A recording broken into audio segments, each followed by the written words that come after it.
Happy Coffee Talk Monday. Dr. Michelle coming at ya. I hope you're having a good start to your week. I know it's only Monday, right? But you got this. Today I want to talk to parents.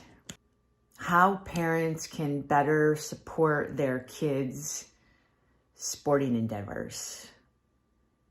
In particular, before and after practice and competition. Look, I am gonna start this conversation by saying, if you're a parent, I know that you want the absolute best for your kids and you're doing the absolute best you can at trying to support them. Although, sometimes what I hear from kids is that parents are a little crazy around their sport.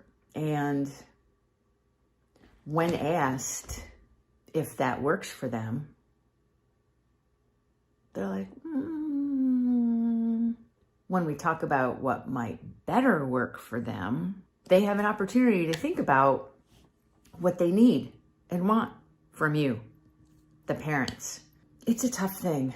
Sometimes parents are caught up in wanting their child to be the next superstar.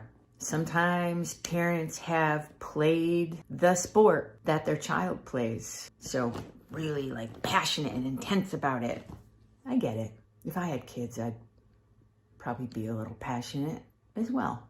Yeah. However, I think taming that passion a little bit is important because some parents don't quite understand the impact that their intensity has on their kids and their ability to perform at their best. And it's really hard for kids to let parents know that that is not really working for me, even when they do know that it's not working for them. Why is that? Kids feel guilty. They know that you put a lot of time, energy, and money into them and their sport and just feel like they should take what they get. They don't want to make you feel bad. They don't want to make you feel wrong. A lot of times, though, they don't really know what they want and need. So part of my journey with every kid is to make sure that they are getting the support that they need from parents, coaches, teachers. Part of this is that, again, they just have never really had an opportunity to think about what they need. And what I'm finding is even my juniors and seniors in high school don't have a sense of that and are so used to just listening to other people and their opinions and their advice and their feedback rather than kind of thinking for themselves. So parents, whether you're on the scale of crazy sports parent or the parent who doesn't really care so much, what can be really helpful is to talk to your kids about what they need and want from you. Ask questions. How can I be supportive? How can I help? What do you need before a game? What do you need after a game? Simple questions, right? But big questions. So many times I hear about the car ride over. You got to do this. You got to do that. Or even worse, the car ride home. Why didn't you do this? Why didn't you do that? I saw this. This shouldn't be happening. What's that all about? So getting in the habit of asking your kids what they need and want, doesn't matter what age. Start young so that you're building that habit for yourself and with your child so they know they can come to you and trust you to at least listen to what they need and want.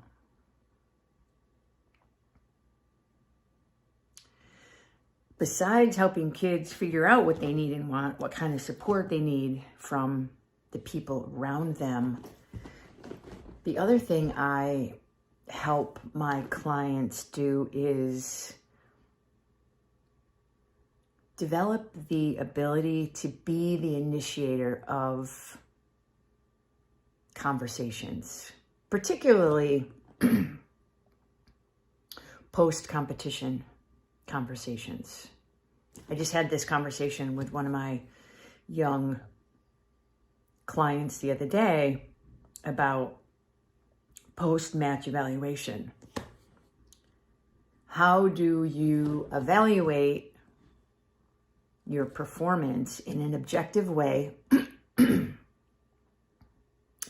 and then lead that conversation with your coach, lead that conversation with your parents?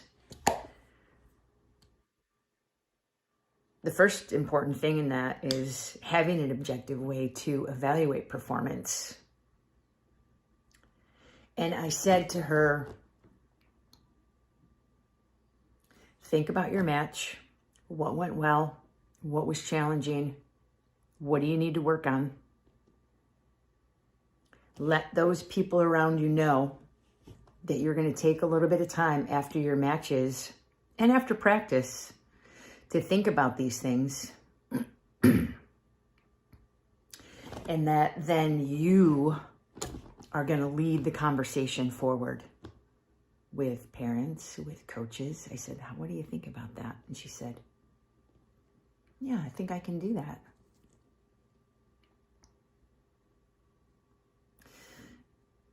Kids really need the opportunity to self-reflect and think about what just happened for themselves first and identify what is happening for themselves.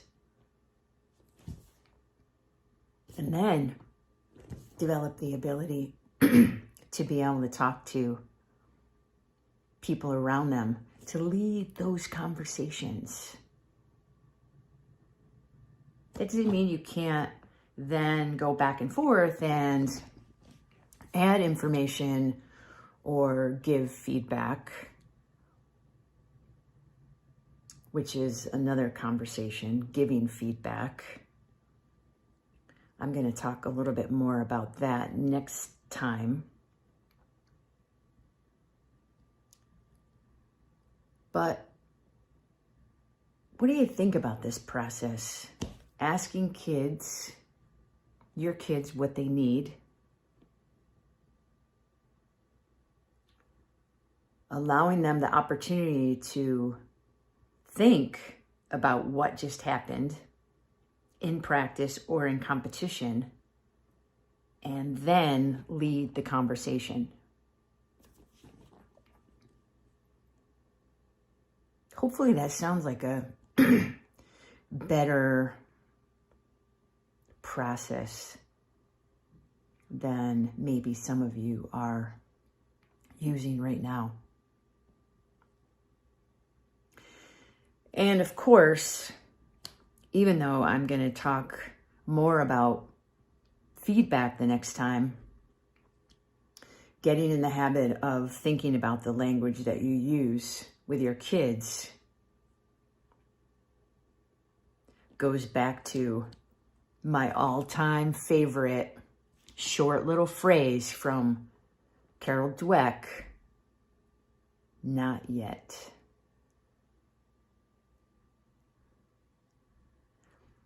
I hope you have a great week. Thanks for joining me today. It's always a pleasure.